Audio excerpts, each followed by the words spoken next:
बहुत समय पहले की बात है। एक हरे भरे जंगल में एक छोटा सा खरगोश अपने परिवार के साथ रहता था। ये जंगल बहुत बड़ा और घना था और यहाँ कई बड़े जानवर भी रहते थे।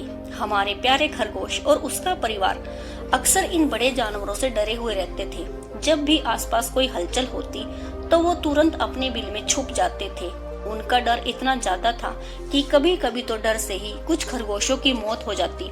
एक दिन कुछ घोड़े उनके घर के पास से गुजरे। घोड़ों की आवाज सुनकर खरगोश डर के मारे अपने बिल में छुप गए। उस दिन डर के मारे कोई भी खरगोश खाने की तलाश में बाहर नहीं निकला। ये देखकर हमारा छोटा खरगोश बहुत दुखी हो गया। उसने मन ही मन भगवान से शिकायत की, हे भगवान, आपने हमें इतना कमजोर क्यों बनाया? इस तरह जीने का क्या फायदा जब हर पल डर और भय में ही गुजरता हो।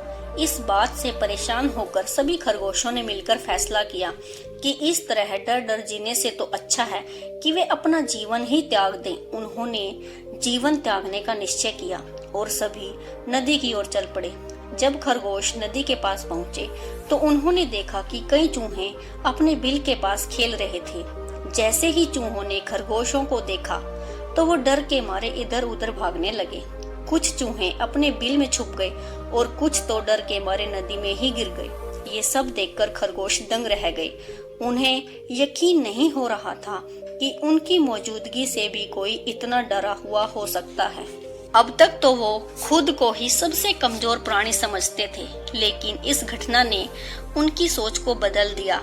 अब हमारे छोटे खरगोश को समझ में आ गया था कि भगवान ने हर चीज को अपनी अपनी खासियत के हिसाब से बनाया है।